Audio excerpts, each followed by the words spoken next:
Hello everyone, my name is Don K. Preston. I am the president of Preterist Research Institute. Welcome to Preston's Ponderings. Well, it's time to answer another objection or two. One of the most common objections that has been lodged against covenant eschatology, true preterism, the full preterist view, etc., is that it's the reincarnation of what is known as the Hymenaean Heresy. Paul wrote in 2 Timothy chapter 2 that Hymenaeus and Philetus overthrow the faith of some, saying that the resurrection is past already.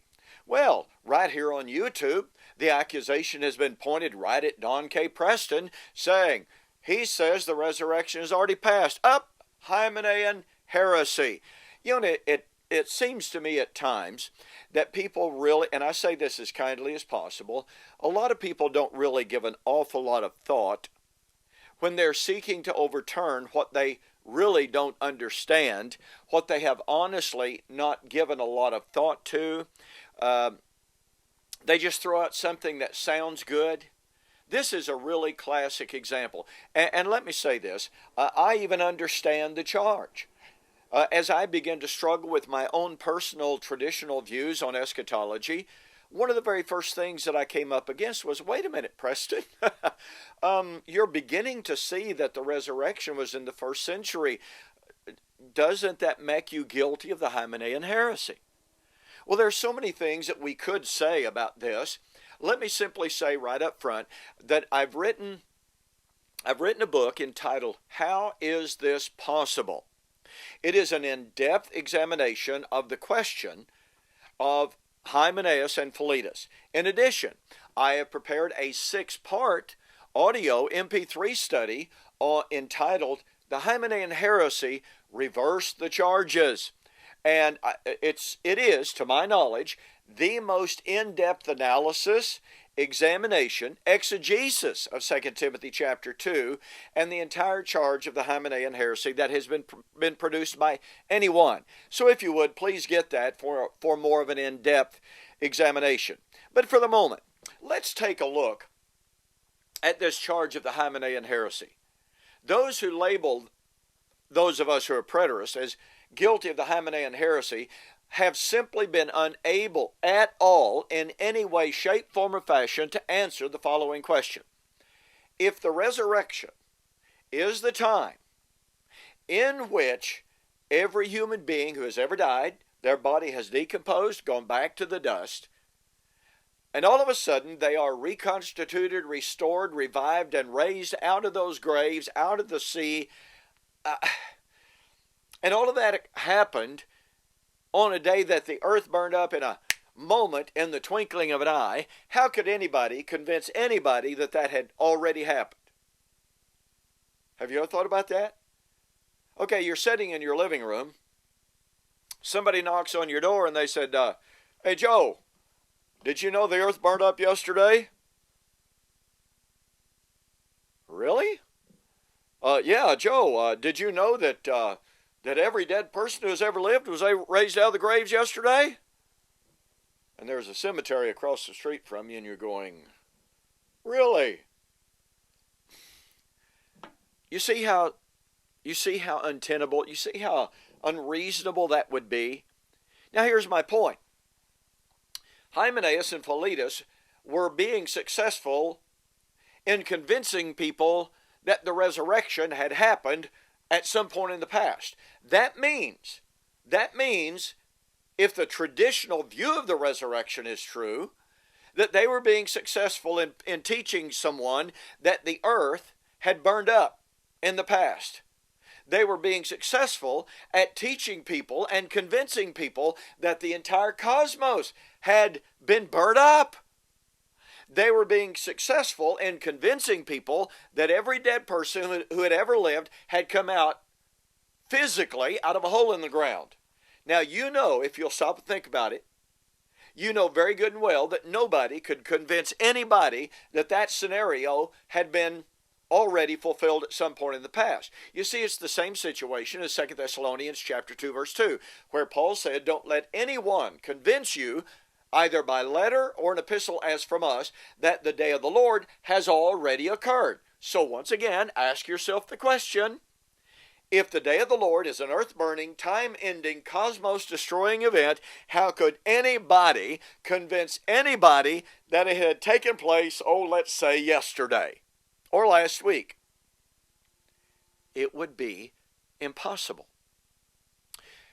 Now, as I develop in my book, How Is This Possible? And in the Hymenaean series, I demonstrate that if Hymenaeus and Philetus had the Old Covenant concept of the day of the Lord, in which God acted within history, not to destroy history, not to end history, but if they had that concept well attested in the Old Testament, there had been events in and around Jerusalem which they could point to and say, you see, the day of the Lord has already happened.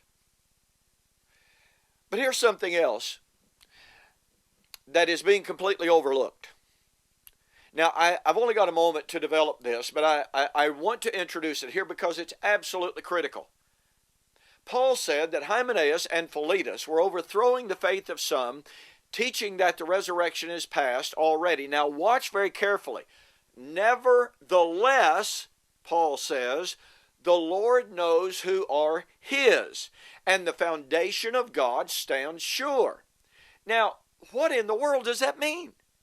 What does Paul's nevertheless, the foundation of God stands sure because the Lord knows who are His?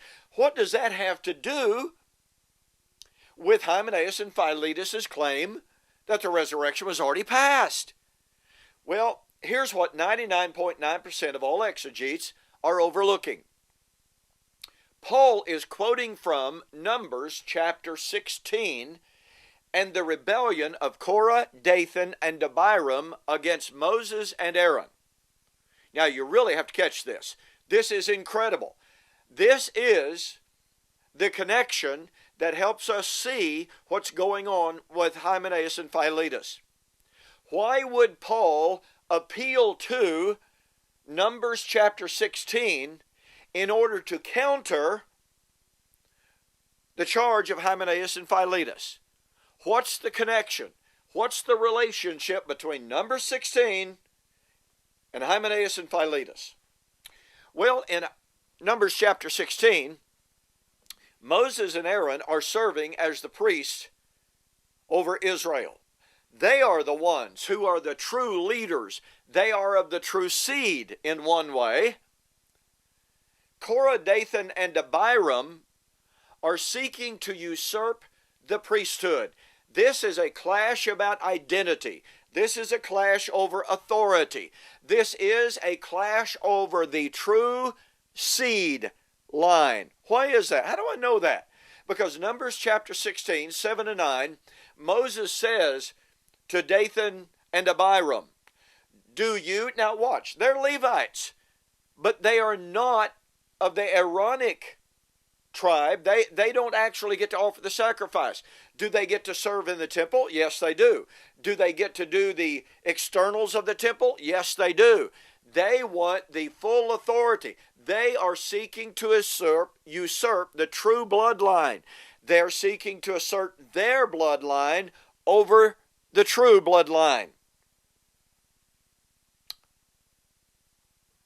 This is a question of identity. Who has the right to the altar? Who has the right to the priesthood? Who has the right to make the sacrifice? And here's the key. How did God settle the issue? And how would what happened in Numbers chapter 16 relate to 2 Timothy?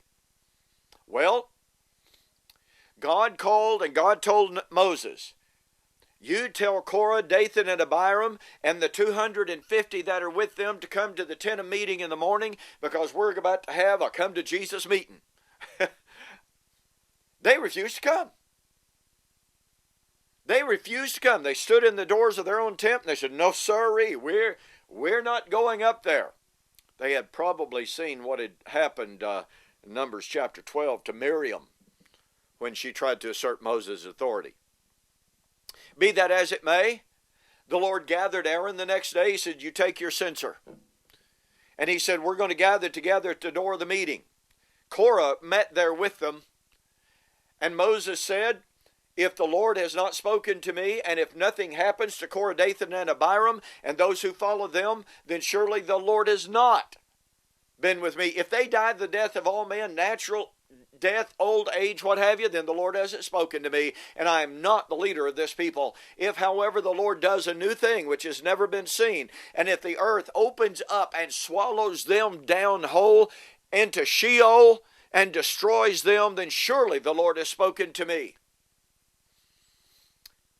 And in a moment, the earth opened up. Korah, Dathan, Abiram, and all 250 of the other rebels were swallowed up. The earth closed around them, and the matter was settled. Moses and Aaron were the people of God. They were the true seed. They were the ones with the right to the temple and the altar.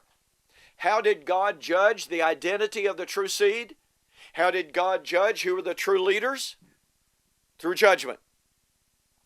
Now watch this. In 2 Timothy chapter 2:18, Hymenaeus and Philetus say the resurrection is past already. Well, what does that have to do with anything? Well, the temple's still standing, and there was a conflict between two seeds. There was a conflict between the Old Covenant seed, the Old Covenant priesthood, and the New Covenant seed, the children of promise, who were claiming to be of a new spiritual priesthood, who have a right to the altar of God. Hebrews chapter 13, we have an altar, Paul said, to which those priests have no right to serve. How was God about to settle the issue of priesthood, of lineage, of seed and authority? How was God going to settle this question of identity? 2 Timothy chapter 4, verse 1.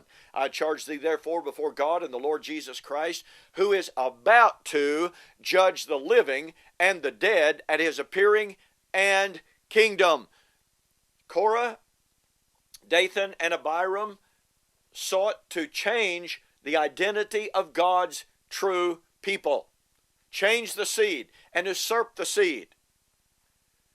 Paul said Hymenaeus and Philetus were doing the same thing. The temple was still standing. The Old Covenant priesthood was still standing. They were the Old Covenant seed. But Paul says the foundation of God stands sure. The Lord knows who are his. That is, his seed, his children, his people. Numbers chapter 16, God settled the issue of the true priesthood. He settled the issue of the true authority, the true people of God, through judgment. And Paul said that Christ was about to settle the issue of the true priesthood, the true seed line, through judgment. Finally, point of fact is the resurrection is inextricably tied to the destruction of Old Covenant Israel. In Daniel chapter 12 and verse 2, God said at that time, the time of the great tribulation, many of those who sleep in the dust of the earth shall arise, some to everlasting life, some to everlasting condemnation. In verse 6, one angel asked another, when shall these things be? When shall all of these things be fulfilled? Heaven gave the answer. Daniel 12, verse 7. When the power of the holy people has been completely shattered, all of these things will be fulfilled. Listen, folks, those who throw the charge of the Hymenaean Heresy at preterists, point number one, are not answering the question, how is this possible for anyone to believe the resurrection, as traditionally taught, could already be past?